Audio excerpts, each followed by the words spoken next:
चे नियम काय आणि कर्माची प्रतिक्रिया काय असले याच्यावर आपण चर्चा केली होती। आज आपण कर्माचे जे फळ आहेत, कर्माचे जे सिद्धांत आहेत ते पाहूया। जीवनामध्ये आपण जे काही कार्य करतो ते कर्मावर आधारित असते, म्हणजे चांगले कर्म असो का वाईट कर्म असो, आणि हेच कर्म तुमचं गंतव्य ठरवत असतात। म्हणून आपल्या दैनंदिन जीवनामध्ये, आपल्या कृतीमध्ये किंवा आपल्या वाणीमध्ये कर्माची जी क्रिया आहे ती अतिशय काळजीपूर्वक आपण केली पाहिजे, की ज्या प्रकारे आपल्याला भविष्यामध्ये निगेटिव्ह रिॲक्शन नको यायला, नकारात्मक प्रतिक्रिया नको यायला, त्या कर्मामध्ये असला पाहिजे। म्हणून एक हिंदीमध्ये कहावत आहे, नेकी कर दर्या में डाल, चांगलं कार्य कर आणि नदीला सोडून दे। तसंच आपल्या जीवनामध्ये आपण जिथं काम करतो चांगलं करण्याचा प्रयत्न करायचा, आणि आपण जेवढं चांगलं करू भले त्याचा रिझल्ट आता लगेच भेटणार नाही। नारळाचं झाड लावलं त्याचं फळ, आज माझ्याकडे एक महाराज आले होते ऋषिकेशहून, ते म्हणले की मी एवढं कष्ट करतोय, त्यांना ऋषिकेशलाही बांधायचं, पण याचे फळं दुसरे चाकतील। म्हणलं महाराज, आंबा लावतं एक जण, फळं खातं दुसरं, हेच आपलं वैदिक धर्म आपल्याला शिकवत असतं। आणि तेच आपल्याला करायचंय की आपल्या दैनंदिन जीवनामध्ये आपल्याला नेकी करीत चालायची, ज्यामुळं हे जीवन पण आपल्याला आनंदी जगता येईल आणि ह्यानंतर मृत्यूनंतर सुद्धा आपलं जीवन हॅपीली आपण जगू शकतो। ते म्हणतात, प्रभूजी कसं काय जिवंतपणे तेवढं दुःख, मेल्यानंतर कोण पाहिलं नाही? याचे कितीतरी उदाहरण आहेत, आणि आता मी जे काही उदाहरण घेईन ते तुम्हाला त्याला अंडरस्टँडिंग करतात शास्त्राचे। शास्त्र हे काल्पनिक नाहीये, ते शास्त्र हे वैज्ञानिक पद्धतीनं ते दोन्ही दृष्टिकोनातून आपल्याला देते। सामाजिक जीवनात कसं राहिलं पाहिजे, पारिवारिक जीवनात कसं राहिलं पाहिजे, आणि दुसरं आपली मेंटल स्टेबिलिटी कशी राहिली पाहिजे, की जे आपल्याकडून चुकीचे कार्य नको करायला। तर आज आपण जी क्रिया करणार आहेत, भगवंत याला 10 मागच्या वेळेस आपण जे क्वेश्चन घेतले होते, आज जो क्वेश्चन असणार आहे, क्रियामान कर्म कसे करावे। कारण की जे कर्म आहेत भगवंत गीतेमध्ये म्हणतात, प्रकृती क्रियमानानी गुणे कर्मानी सर्वशः अहंकार मूढात्मा कर्ताम इति मन्यते। प्रकृती क्रियमानाने, प्रकृती ही सृष्टी क्रियमानाने, आपण जन्माच्या पहिले चालायचे ना, आपण आहे तेव्हा चालतो, आपण गेल्यानंतर थांबणार आहे का? किती लोकांना वाटतं मी गेल्यानंतर थांबणार आहे? मग तरी आपल्याला काय वाटतं की माझ्यामुळे होतं, मी करतोय। जे इगो असतात, भगवंत काय म्हणतात, प्रकृती क्रियमान। जसं मी माझ्या खेडेगावात एकदा बैलगाडी हाकत होतो, तर आमच्या घरात कुत्रं होतं, म्हणजे आमचं नाही शेजारचं कुत्रं होतं, ते नेहमी यायचं, ते कुत्रं पुढे चालायचं आणि मागं सारखं बघायचं, पुन्हा चालायचं आणि मागं फिरून बघायचं। त्याला असं वाटायचं की ही गाडी मलाच फॉलो करते। ती गाडी खरं त्या कुत्र्याला फॉलो करत होती का? पण त्या कुत्र्याला अहंकार काय झाले, माझ्यामुळे गाडी चालू आहे।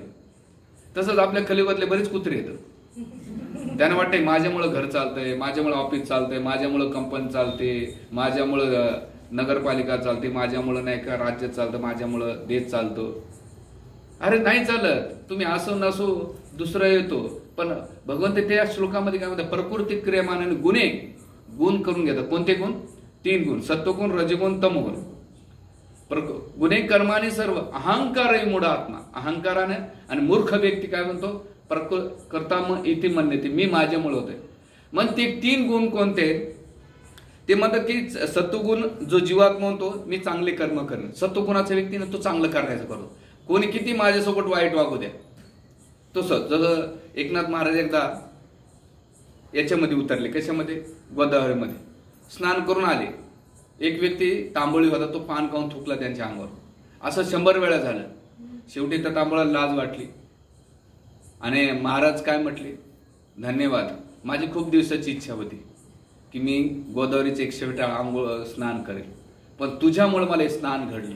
आपण काय म्हटलं असतं, तुम्ही चप्पल काढली असते नाही तर 2-3 दगड उचलले असते का? तुम्ही रजगुण तमगुण, सत्वगुणाच्या व्यक्ती काय करते, कोणी माझ्यासोबत किती वागू त्याला नाही का निगेटिव्हला पॉझिटिव्ह बघतो।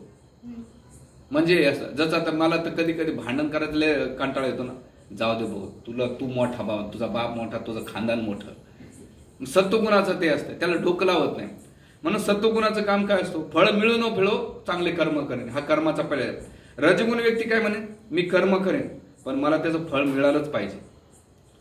मग ऑफिसमध्ये म्हणतो ना, असं म्हणतो कसं, तू मी नोकरी करेन, बॉसनं पगार न देऊ का न देऊ का मात्र महिन्याचा पगार दिलाच पाहिजे, PF पण दिला पाहिजे.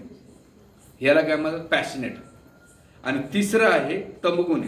तमोगुणी म्हणजे मला चांगलं फिरणार असो की काही त्याचं तमोगुणी असते. पण याच्यामध्ये 3 उदाहरण पाहूया की हे कर्म डॉक्टर असतो ना सत्वगुणाचं.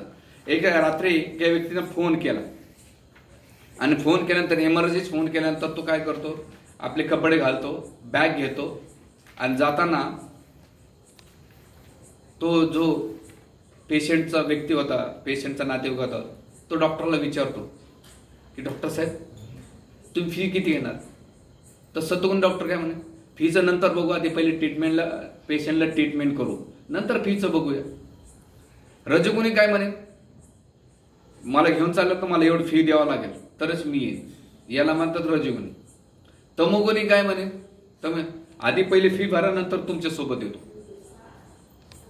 म्हणजे एकच क्रिया आहे पण तिघाचा दृष्टिकोनाचं तिघांचे फळ वेगळे वेगळे राहते. आणि मग पहिल्या गोष्टीमध्ये काय होईल माहिती का, त्या पेशंटना जे मागितलं ना त्याच्या 4 पटीने देईन की अरे डॉक्टरना नाही का माझ्या 20 रुपयासाठी नाही केलेलं आहे, माझ्या व्यक्तीसाठी आलेलं आहे, याला मी डबल फी देईन. दुसरं कोण रजोगुण जेवढं मागितलं तेवढं देईन. पण तमोगुणी काय म्हणेन, तमोगुणाच्या वेळेस तो काय म्हणेन, अरे पैसे ते घेतले पण याला माणसाची किंमत नाही, याला पैशाची किंमत आहे, पुन्हा कधी याला करणार नाही. म्हणजे तिघांना तो एकच क्रिया करतोय पण तिघांना वेगवेगळे फळ भेटतात. त्याच प्रकारे की कर्माची गती गुणामध्ये आपण जे कर्म करू, मग ते सत्वगुणात असो का रजोगुणात असो का तमोगुणात असो, मग आपण आपल्या जीवनात पण असे कर्म करताना आपण कोण्या गुणात कर्म करतो याला आपल्याला काय करावं लागेल, आत्मपरिचय. मग जर कोणी तमोगुणी करणार असेल की मला पहिलं पाहिजे, रजोगुण म्हणे भाऊ आता आधी दे, आता दे, एवढे लागतील मला. पण सत्वगुणाचं म्हणे नाही आता पहिले करून घेऊ नंतर बघू याचं चांगलं काय वाईट होईल ते. हे झाले 3 करू. म्हणून या 3 विस्तृत कर्मामध्ये दिलेले आहे. मग आता याच्यामध्ये प्रश्न असा असतो की बाबा ठीक आहे मी कर्म केलंय, मग प्रारब्धात असतं तेवढेच मिळते का.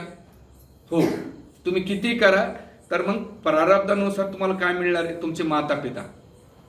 तुम्ही असं म्हण मला टाटा बिर्लामध्येच घर पाहिजे, बांगा अंबानी परिवारामध्ये जन्म पाहिजे, तुम्ही चूज करू शकता का, तुमच्या हातात आहे का.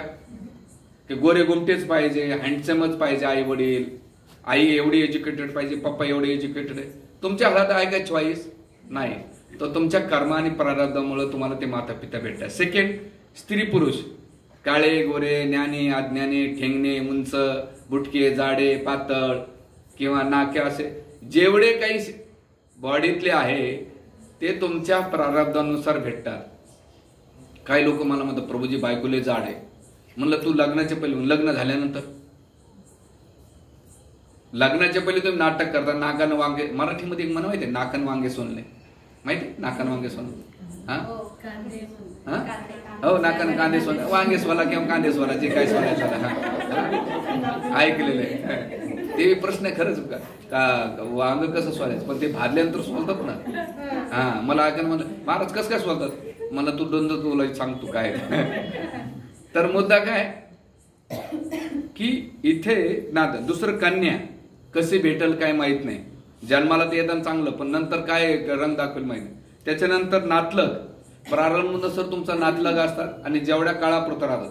म्हणजे तुम्ही त्यासाठी किती जीव आता ते बराबर नाही का, तुमच्या कोण नाही का, तुम्हाला बरोबर असं समजायचं की मुलगा जर जास्त त्रास देणार असेल तर मागच्या जन्मातला हा दुश्मन जन्माला आलेला आहे.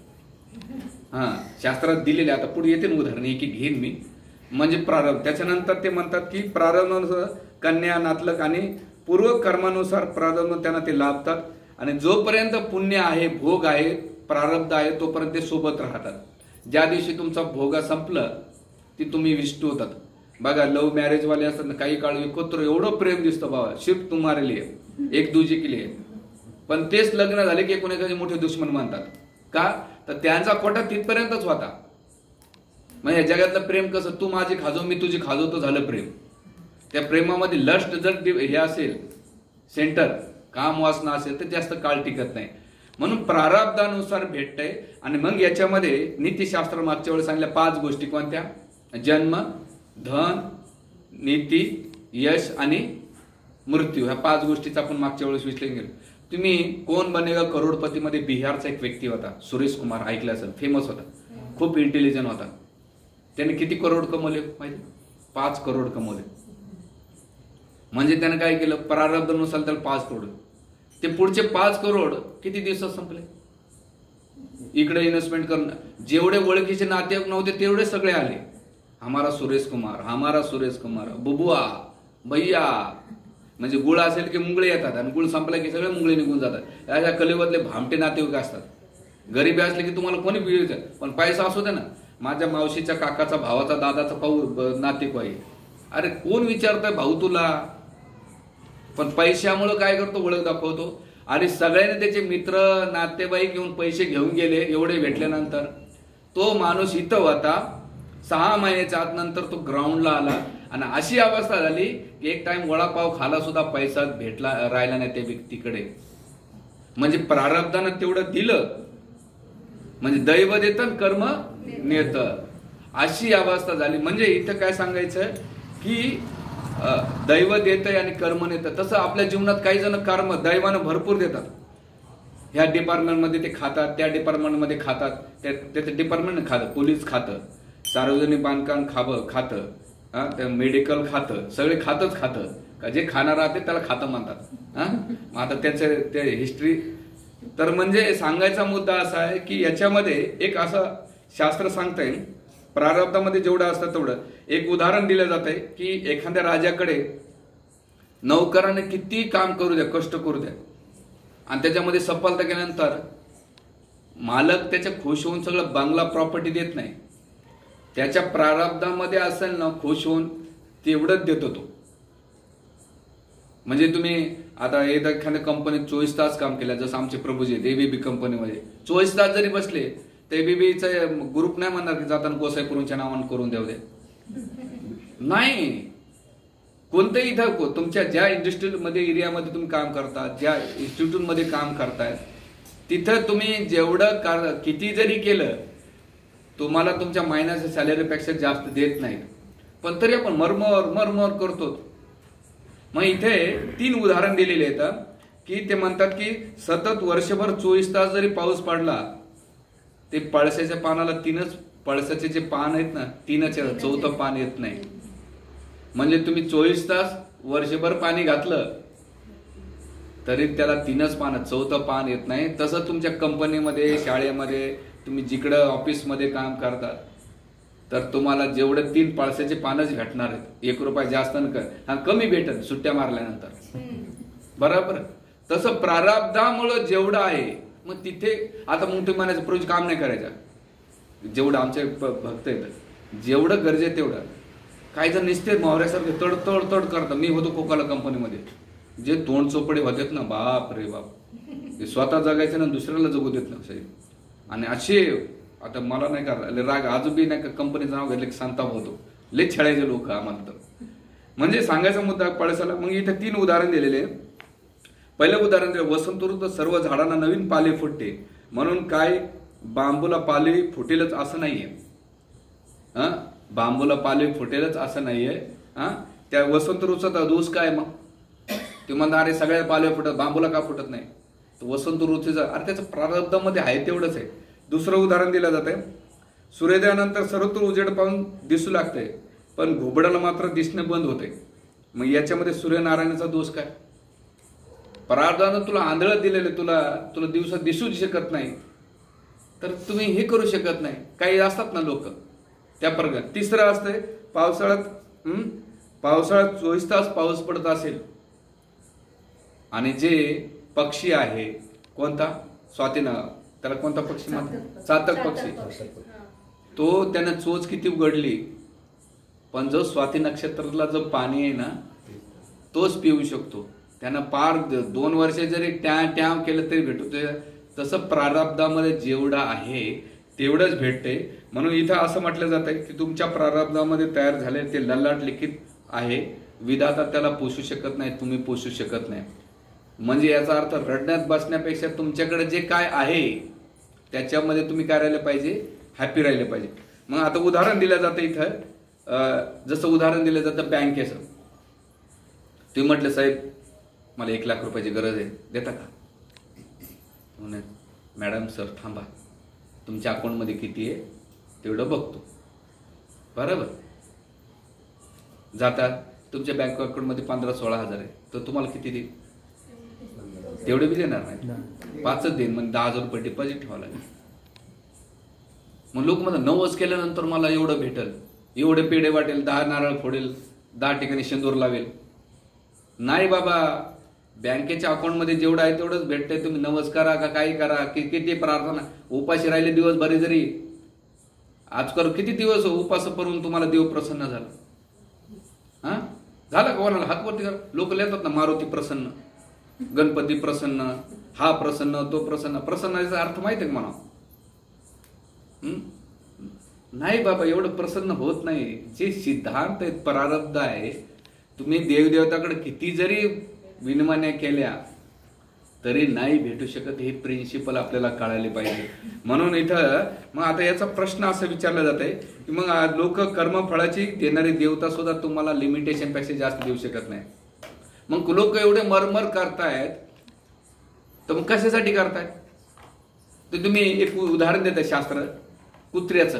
कुत्र दिवसभर पळतंय. आता हे संस्कृत मध्ये श्लोक आहे, मा धावा विन्ने दर्वे न धावम कारण्यमस्ती लक्ष्म्या चेता धावम कारणे लक्षा स्वधावमे खलु धनाढ्य. इथं काय दिलेलं आहे? धनासाठी उगा धावपळ करू नका, कारण केवळ धावपळ केल्यानं पैसा मिळत नाही. कारण तो खूप धावपळ केल्यानं पैसा मिळणार असाल तर गावातली कुत्रे देखील श्रीमंत झाले असते. हा, गावातले कुत्रे बघा किती पाळतात. घेण्याकरून ते झोपलेला असतात, 5 मिनिटं उठून बसतात, लगेच पाळतात, पुन्हा वापस येतो. कधी कधी प्रश्न म्हणून याचं लाईफचं काय ध्येय? मग हे कुत्रे तुम्हाला पुढे बघायचे असेल ना, मुंबईच्या लोकलला जायचं, निस्ते पळतो, इकून हा पळतो, तिकून पळतो, कोणाचे कोणाला ताण. बैल लोकलला गेले तू मुंबईच्या, बापरे किती रिस्क घेतात ते. हाताला धरून खूप भयंकर रिस्क घेतात आणि रिस्क घेऊन पाळतात. म्हणजे आपण कोणाला व्यक्ती पुत्र म्हणत नाही, ती टेंडन्सी जी मेंटॅलिटी आहे ती आपल्याला आहे. मग याच्यामध्ये याचा अर्थ काय? निष्क्रिय व्हायचं का? नाही. तर मग इथं प्रश्न पडला जातो, मग मनुष्याने पुरुषार्थ करू नये का? कर्म करूच नाही का? आळशी व्हायचं का? बाबा मला कर्म फळ नकोय, मग असला हरी तर देईन खाटल्यावरी. नाही, इथं एक प्रिन्सिपल सांगितला, दैववाद आणि कर्मवाद. तुम्हाला जड चाललंय का फिलॉसॉफी? नाही ना. दैववाद आणि कर्मवाद. दैववाद म्हणजे काय? उदाहरण देतो. शेतकरी काय करतो? मशागत करतो. याचं काय झालं? ते कर्म झालं. मशागत करणं हे त्याचं कर्म. पाऊस पडणं कशावर झालं? दैवावर. म्हणजे त्यानं कर्म केलं आणि पाऊस पडला तर त्याला काय भेटेल? त्याला फळ भेटेल. पण एखादा म्हटलं नाही मला दैवावरच विश्वास ठेवायचा, मला कर्मच करायचे नाही, म्हणजे तो मशागत नाही केली आणि दैवावर राहील, तरी त्याला पीक भेटेल का? तो म्हणला नाही मला दैवाची गरजच नाही, मी कर्मच करतो. मी काय करेल? म्हणजे मशागत करतो, मला पावसाची गरज नाही, पीक येईल का? तर तुम्हाला काय करावं लागेल? दोन्ही दैव आणि कर्म.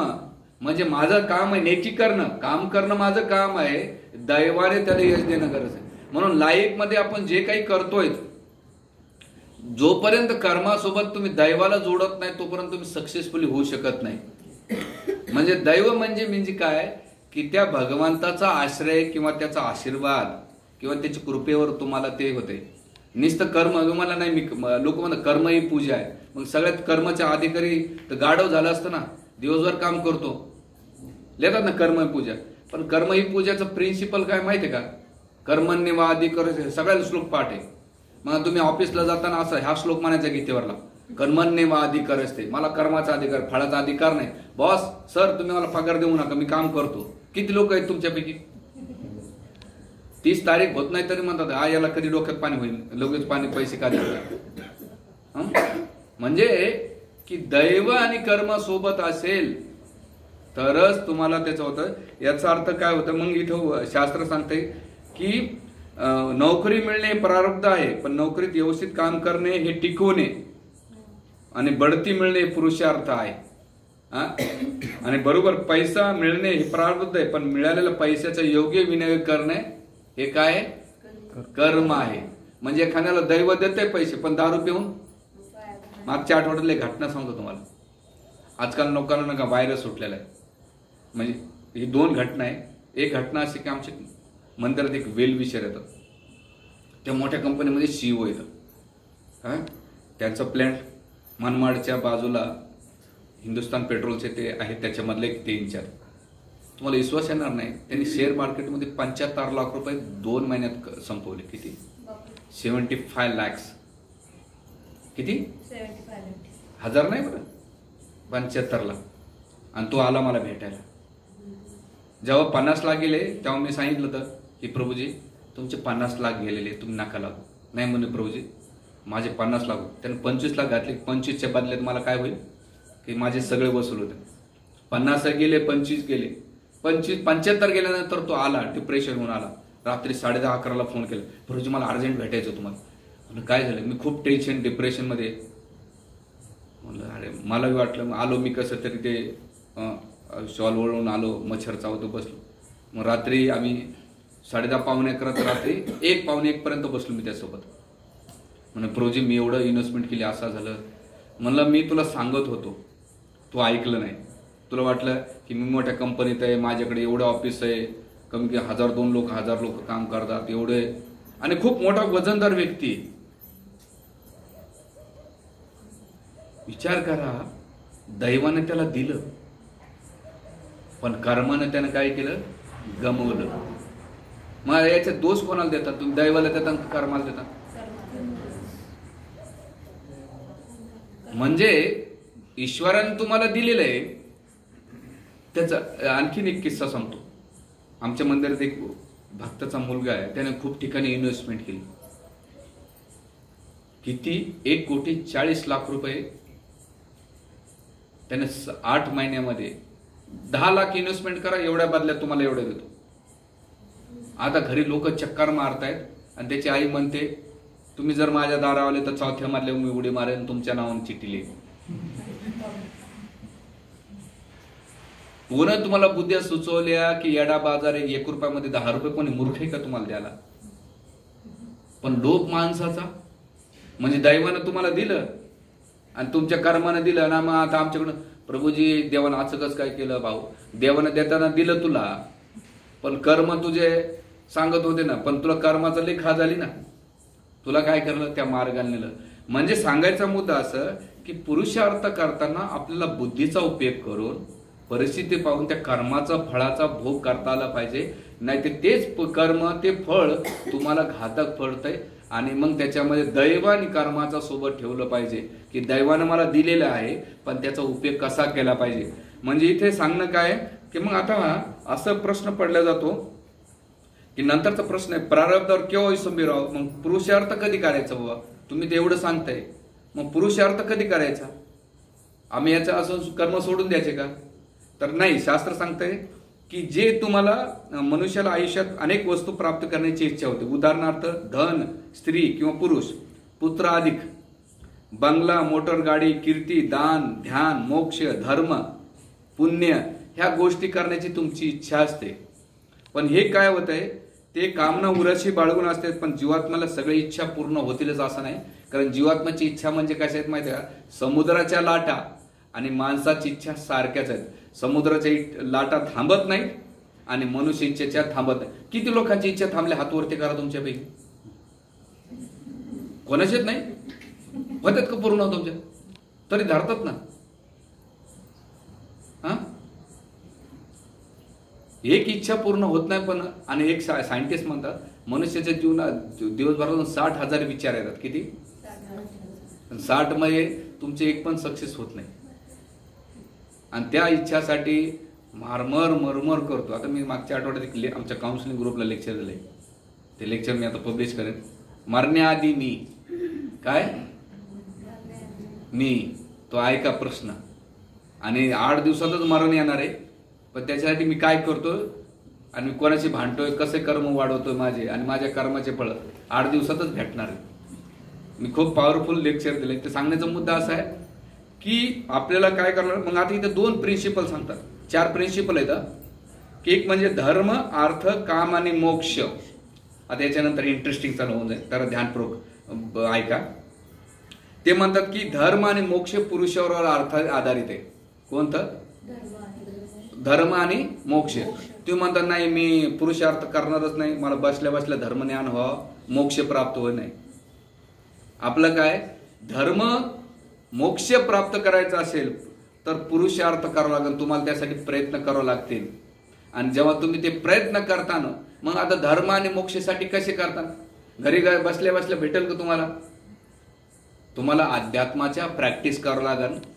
त्यासाठी पुरुषार्थ म्हणजे हे करू. आणि दुसरं जे प्रारब्ध आहे, प्रारब्धामध्ये आणखीन वाढवायचं असेल चांगलं तर प्रारब्धासाठी दोन गोष्टी आहे, अर्थ आणि काम. काय करावं लागेल? अर्थ आणि काम. प्रारब्ध म्हणजे काय की जे आपण संचित करणार आहोत ते कशावर आधारित आहे? अर्थ आणि कामावर आधारित आहे. ते अर्थ आणि काम म्हणजे काम म्हणजे डिझायर्स आणि अर्थ त्या कामाची डिझायर, त्या डिझायरचे फिलिंग करण्यासाठी काय लागेल? फायनान्शियल लागेल ना. मग त्यासाठी प्रारब्ध करणं. आणि ह्या दोन्हीच्या गोष्टीवर आधारित, त्या प्रारब्धाच्या आधारावर तुमच्या जीवनातले येणारे भोग, एन्जॉय हे तुमच्या दोन गोष्टीवर आधारित असतात. बरोबर. पण आचार्य म्हणतात कधी कधी लोक गडबड करतात. कोणती गडबड करतात? की लोक याच्यामध्ये धर्म आणि मोक्षावर काय करतात?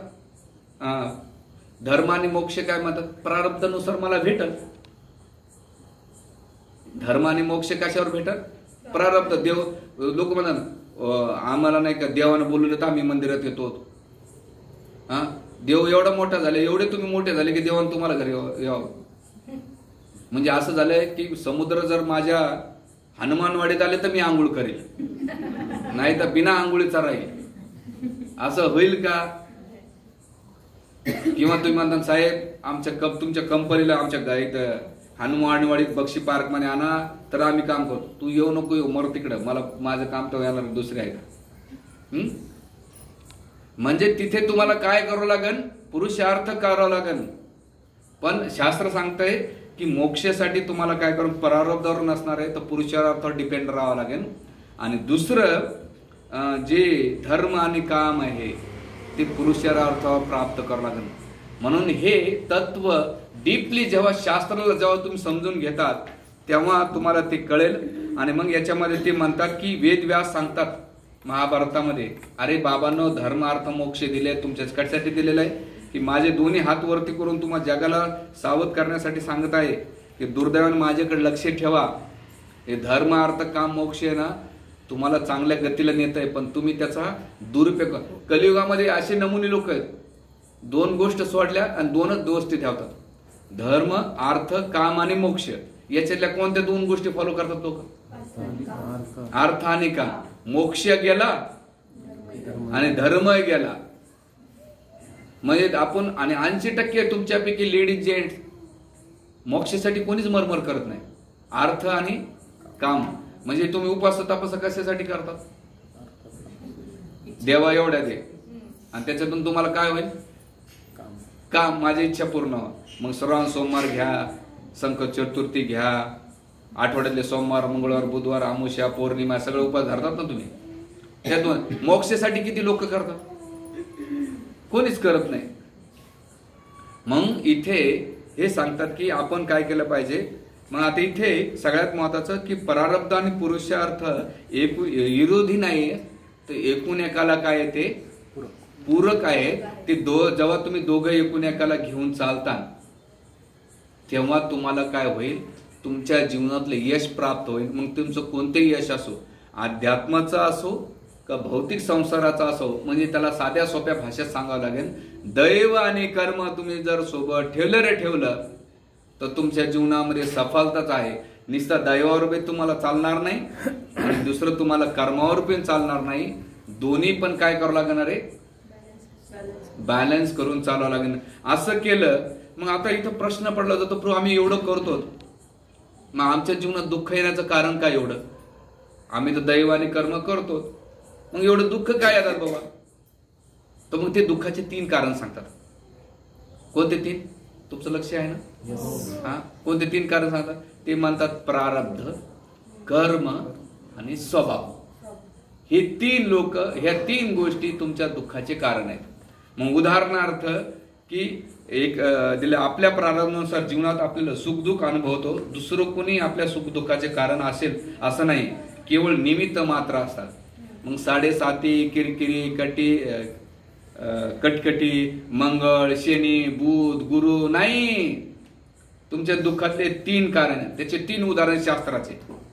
कर्मानुसार कैकेयीला दुःख भेटलं. कोणाचं ऐकलं तिनं? मंत्राचं. आणि कर्म काय केलं तिनं? नवऱ्याला फितवलं की बाबा मला 2 वरदान पाहिजे. आणि त्या 2 वरदानामुळे काय झालं? राम वनवासाला गेले आणि स्वतःचा पुत्र काय केला? त्यांना सोडून गेला. म्हणजे त्याला दुःख कोणा भेटलं? कळामुळे भेटलं. दुसरं उदाहरण आहे, दशरथ महाराजाला दुःख का भेटलं? प्रारब्धामुळं. कारण की श्रावण बाळाच्या मृत्यूला कारण कोण भेटलं? दशरथ महाराज भेटले. कारण ते श्रावण बाळाच्या आई वडिलांनी काय शाप दिला? तू पुत्राशोकामुळे मरशील. आणि त्या अवस्था म्हणजे प्रारब्ध होते, त्या प्रारब्धामुळे त्यांना दुःख भेटलं. आणि कैकेयीला दुःख कशामुळे भेटलं? कर्मामुळे. मग मंथराला कशामुळे मार भेटला? तिच्या स्वभावामुळं. कारण तिचं तोंड फाटकळ होतं, तिनं चुगल्या केल्या आणि घरात आग लावली. तर त्या दोघांना तर त्याच्या कर्म आणि स्वभावामुळे भेटलं, पण हिच्या स्वभावामुळे भरतनं मारलं तिला आणि शत्रुघ्नानं पिटलं. आणि अख्खी जीवनभर जोपर्यंत रामायण राहील तोपर्यंत काही केल्याशिवाय. म्हणजे 3 उदाहरण 3 गोष्टीमुळे दुःख भोगतात. कोणते 3 गोष्टी? कैकेयी कशामुळे दुःख भोगलं तिनं? दशरथ महाराज कशामुळे दुःख भोगलं? आणि मंथरानं कशामुळे मार खाल्ला? आपल्या जीवनात ह्या 3 गोष्टी एकत्र आल्या. आपल्या जीवनात दुःख आलं तर आपण अॅनालिसिस करायचं की माझ्या प्रारब्धामुळे भेटते, कर्मामुळे भेटते, मुळे स्वभाव भेटते. आपल्या लोकल दोषी ठरू नका की माझी ननद तू कारणीभूत आहे, माझे सासूच आहे, माझे सूनच आहे, सासरा आहे, ऑफिस मधला बॉसच आहे, किंवा भाऊ बनकी आहे. नाही भाऊ, कोण लोक आहेत? 3 प्रारब्ध, कर्म आणि स्वभाव. जेव्हा कधी तुमच्या जीवनात आलं रे बाबा, याला त्याला दोष देऊ नका. कोणाला ती निमित्त मात्र बांधतात. त्या टायमाला का निमित्त बांधतात? दशरथ महाराज म्हणतात अरे ही तर काय होतं, पण दशरथ महाराजांनी जे चुका केल्या ना त्या भेटल्या. आणि कर्मामुळं काही केलं लगेच भेटलं, आणि स्वभावामुळं मंथरानं लगेच खाल्लं. म्हणजे कोणाला इन्स्टंट भेटेल, कोणाला लगेच भेटेल. उदाहरणार्थ देतो, तुम्ही एखाद्या लग्नाला गेले आणि तिथं रबडी बनवली आणि त्या रबडीमध्ये जिलाबी खायला होती. तुम्हाला माहित आहे मला खायला खूप आवडतं, पण यजमानाला माहित आहे तुम्हाला आवडतं बाबा. खाणं न खाणं हे तुमचं कर्म आहे. पण तो यजमान आला म्हणले खावा मॅडम, तुम्ही लय आले बऱ्याच दिवसांनी, सर या या या. अजून 2-3 जिलाब्या, त्याच्यावर रबडी, आणखीन 2-3 वाट्या दिल्या आणि त्याच्या प्रेमापोटी खाल्लं तुम्ही. हे त्याचं काय झालं? स्वभाव झाला. हा, आपण खाल्लं ते काय झालं? कर्म. दुसऱ्या दिवशी जे काही प्रारब्ध आपल्याला भोगावं लागतील, कसे? पोटदुखीचे किंवा डिस्टेंट्रीचे. हे उदाहरण तुम्ही वडापाव खाण्यासाठी घ्या, तरीवाली मिसळ. आता जो वाढणारा आहे त्याचा स्वभाव आहे, घ्या मॅडम तरी घ्या, कारण त्याला तुमच्या खिशातून पाहिजे. म्हणजे त्याचा काय झाला?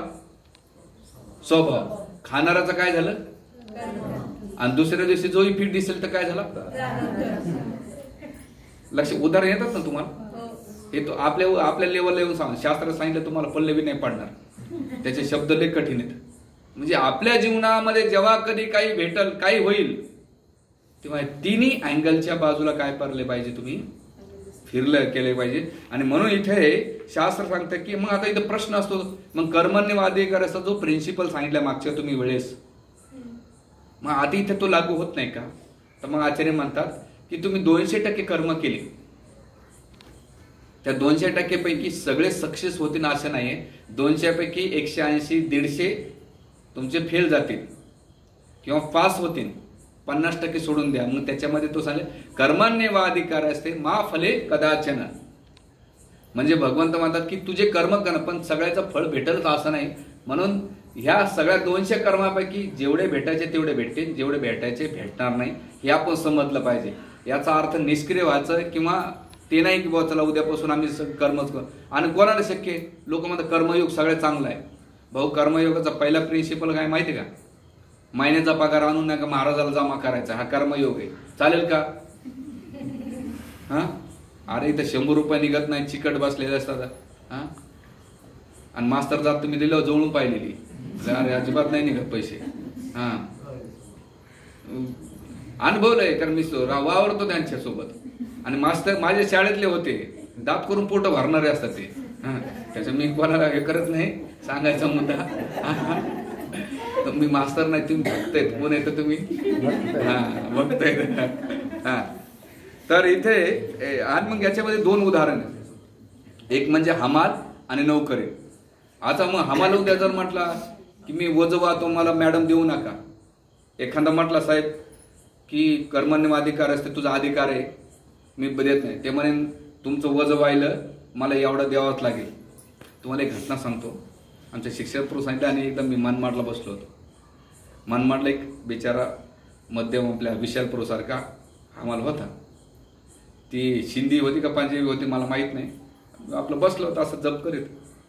तर त्या बाईनं नाही का त्याच्या अंगावर काय केलं, सगळ्या 3-4 बॅगा ठेवल्या, त्या पाण्याच्या बाटल्या, तिचा पर्स चिकून ठेवलं.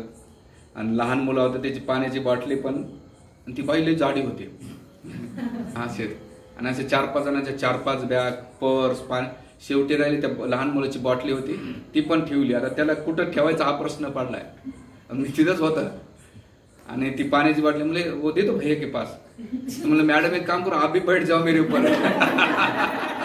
आप भी चढ़ जाओ और बाकी किसी को चढ़ना है तो वो भी चढ़ जाओ.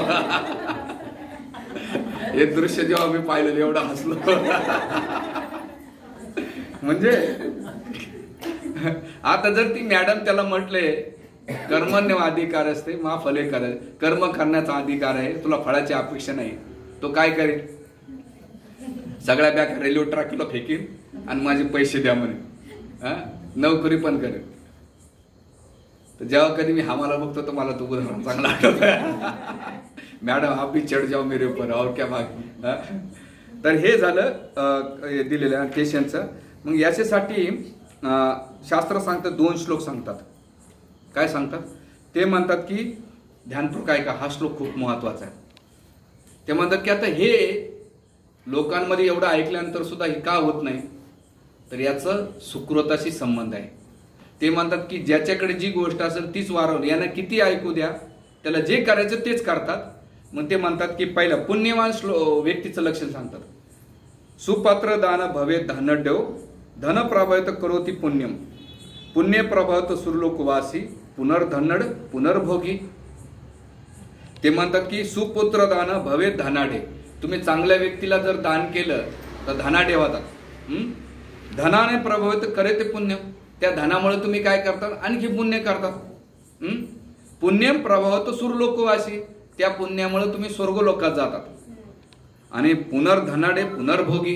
पुन्हा स्वर्गात लोकातून आलं तर तुम्ही श्रीमंत लोकात जन्म घेतात आणि पुन्हा तुम्हाला धन प्राप्त होत आहे आणि पुन्हा तुम्ही भोग करतात. म्हणजे याचा अर्थ काय? त्या पुण्याच्या आधारावर तुम्ही चक्कर मारता. जसं उदाहरण घ्या, तुमच्याकडे खूप पैसा आहे आणि तुम्ही शिमलाला गेले. जोपर्यंत तुमचा पैसा आहे तो हॉटेलचा बॉस, तिथला वेटर, या मॅडम सर तुमचं बॅग उचलत. जोपर्यंत पैसा आहे तोपर्यंत तुम्ही काय करणार? एन्जॉय. ज्या दिवशी पैसा संपला निघा बाहेर. जो स्वागत करणार तोच शिव्या घालेल तुम्हाला. तसं स्वर्गात जोपर्यंत पुण्य आहे तोपर्यंत तिथं राहतात. तिथून संपलं की वापस यावं लागतंय. मग तो कुठे येतो? याच्यामध्ये. मग आता प्रश्न असा पडला जातो की बा पुण्यवान व्यक्ती पुन्हा पुण्य करतो. तर मग दुसरा प्रश्न आहे, कुपात्र दानेत भवे दारिद्रो, दारिद्र्य दोषान करती पापम, पापम प्रभावात नरकम प्रयती, पुनर्दारिद्र्य पुनर्पापी. या श्लोकामध्ये काय सांगितलेलं आहे? ते म्हणतात की कुपात्र व्यक्तीला जर दान केलं तुम्ही, ध्यानपूर्वक आहे, कुपात्र व्यक्तीला दान केलं तर पुन्हा तुम्ही दारिद्र्यामध्ये जातात. आणि दारिद्र्य दोषेने करोती पापम, त्या दारिद्र्याच्या कारणामुळे तो पुन्हा काय करतो? पाप करतो. आणि पाप केल्यानंतर पापम प्रभावती नरक, त्या पापामुळे तो नरकात जातो. आणि नरकात पुनर्दारिद्र्य, तो नरक भोगून आल्यानंतर पुन्हा दारिद्र्यामध्ये जातो. याचं कारण काय? प्रारब्धामुळे जे काही करणार आहे ते तुमच्या रिटर्न येणार आहे, चांगलं असो का वाईट असो. त्यामुळे आजकाल आपण जे कर्म करतोय तो स्वर्गातून आलेले व्यक्ती तेच कार्य करणार आहे आणि नरकातून आलेले व्यक्ती तेच कार्य करणार आहे. तुम्ही किती लोकांना ज्ञान घसा कोरडा करा की या बाबा हे करा प्रॅक्टिस, तर याचा अर्थ काय? त्याची जी टेंडन्सी बनलेली माइंडसेट बनलेला आहे तो तीच गोष्ट त्याला ती करायला लावतो. मग आता प्रश्न पडतो याला बदलायचं कसं?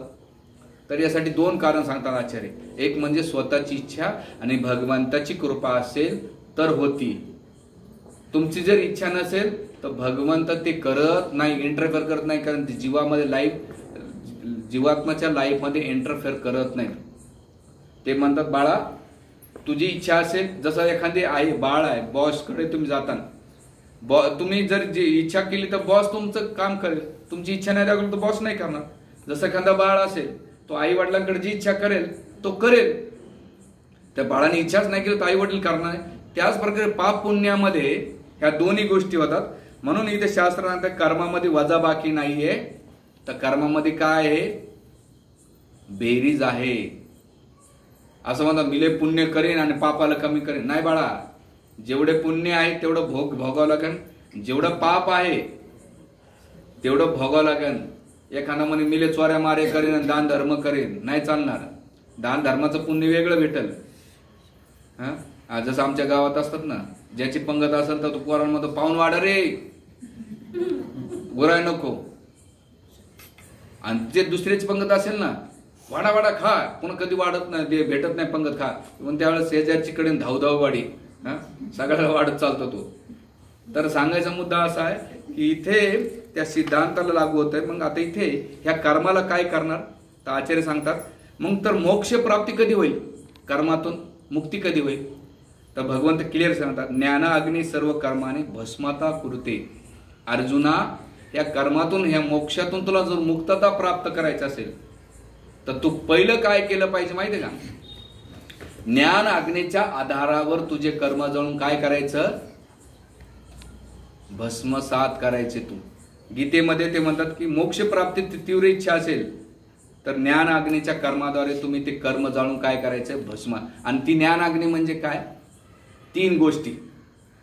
भगवद्गीता भागवताचं ज्ञान घ्यायचं आणि त्या ज्ञानाच्या आधारावर भक्ती करायची आणि भक्तीच्या आधारावर ते पाप जळून भस्मसात करायचे. आणि याचं प्रमाण काय?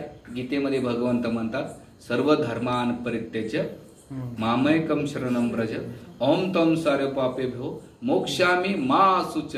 तू सर्व धर्माचा त्याग कर, मला शरण ये, मी तुला सर्व पापातून मुक्त करतो, भयभीत होऊ नकोस. भगवंत इथं काय करतात? तुम्हाला मोक्षातून कर्मातून मुक्त होण्यासाठी देतात. मग आता भगवंत पुढे सांगतात 3 प्रकारचे कर्म केले, कर्म, विकर्म आणि अकर्म. त्याचे रिएक्शन्स काय असतात, कसे असतात, त्याची चर्चा येणाऱ्या सोमवारमध्ये करूया. हरे कृष्ण हरे कृष्ण कृष्ण